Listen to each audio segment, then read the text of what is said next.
দিনের ভিতরে কি নাই? বাড়াবাড়ি নাই। লা ইকরাহা ফিদ্দিন, ইসলামের ভিতরে জোর জবরদস্তি নাই। জোর জবরদস্তি নাই মানে কাউকে জোরপূর্বকভাবে ইসলামে ঢুকানো যাবে না। জোর জবরদস্তি নাই মানে নামাজ পড়ার জন্য বলা যাবে না, এটা নয়। জোর জবরদস্তি নাই মানে কাউকে বাধ্য করে ইসলামের ভিতরে ঢুকানো যাবে না। কাউকে বাধ্য করে ইসলামের ভিতরে ঢুকানো যাবে না। কারো মূর্তি ভাঙা যাবে না, কারো মন্দির দখল করা যাবে না, দখল করে গোটা গ্রামের মানুষকে ইসলামের ভিতরে ঢুকানো যাবে না। ইসলাম এটা বলে না। ইসলাম বলে লাকুম দীনুকুম ওয়ালিন, তুমি তোমার ধর্ম পালন করো, সেই হিন্দু তার ধর্ম সে পালন করবে। সুবহানাল্লাহ বলেন। তুমি তোমার ধর্ম পালন করো, সে তার ধর্ম পালন। এটা কোন জায়গায়? হিন্দুর জন্য মুসলমানের জন্যে? হিন্দুদের জন্য। কথা বলেন, হিন্দুদের জন্য না মুসলমানের জন্যে? আরও জুড়ে বলেন, হিন্দুদের জন্য না মুসলমানদের জন্যে? লা ইকরাহা ফিদ্দিন, মুসলমানদের জন্য না হিন্দুর জন্যে? হিন্দুর জন্যে।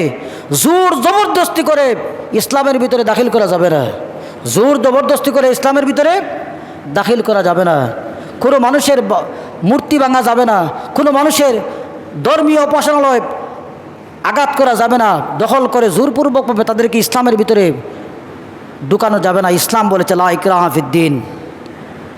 আর এক্ষেত্রে বলেছে তাকে তার ধর্ম পালন করতে দাও। তুমি তোমার ধর্ম পালন করো, সে তার ধর্ম পালন করবে। আমাদের দেশের মুসলমানরা কি বলে, কয়েকজন যদি নামাজ না পড়ে তাকে জোরপূর্বকভাবে নামাজ পড়ানো যাবে না। নাউজুবিল্লাহ বলেন। আর একটু জোরে বলেন না নাউজুবিল্লাহ। বিষয়টা আমি বুঝাইতে পারছি। আল্লাহ বলছেন কাফিরদের ব্যাপারে, তারে জোর জবরদস্তি করে ইসলামের ভিতরে ঢুকায় না। তাকে তার ধর্ম পালন করতে দাও, তার ধর্মকে গালিগালাজ করো না। আমার মুসলমান বলে আমি নামাজ না পড়লে তুমি আমার উপর জোর করতে পারবে না। আমি যদি বুরকা না পড়ি তুমি আমাকে জোরপূর্বকভাবে বুরকা পড়াতে বাধ্য করবে না, কারণ লা ইকরাহা ফিদ্দিন, ইসলামের ভিতরে জোর জবরদস্তি নাই। নাউজুবিল্লাহ বলেন। আল্লাহ বলেছেন কাফিরদের ব্যাপারে তাকে নিয়ে তুমি বাড়াবাড়ি করো না। ইসলামের কথা তো আল্লাহ বলেন নাই। ইসলামের কথা কি আল্লাহ বলেছেন? আল্লাহ ইসলামের কথা বলেছেন যখন ঢুকবে পরিপূর্ণভাবে ঢুকো। সুবহানাল্লাহ। যখন ঢুকবে পরিপূর্ণভাবে ঢুকো। তো পরিপূর্ণভাবে ঢুকতে হলে নামাজ না পড়লে আপনাকে বাধ্য করা লাগবে। কথা ঠিক কিনা? ইসলাম বলেছে 7 বছর থেকে 10 বছর পর্যন্ত সন্তানদেরকে নামাজের আদেশ দাও। ওয়াদরিবুহুম ইযা বালাগু 10 বছর যখন হবে চবক মারো নামাজ পড়ার জন্যে। সুবহানাল্লাহ বলেন। তো ইসলাম বলে তোমার সন্তান যদি নামাজ না পড়ে 10 বছর বয়স হলে আঘাত করো।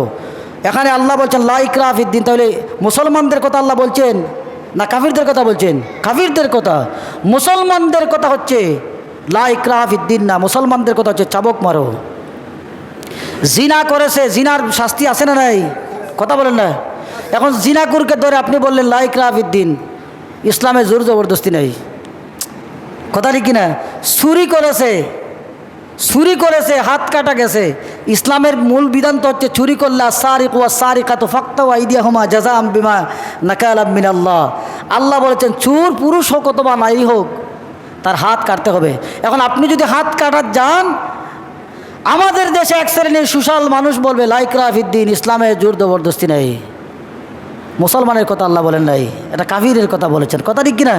তাহলে ইসলামের ভিতরে ঢুকতে হলে পরিপূর্ণভাবে ঢুকতে হবে, কিন্তু কাফিরদের ব্যাপারে জোর জবরদস্তি ইসলাম চায় না।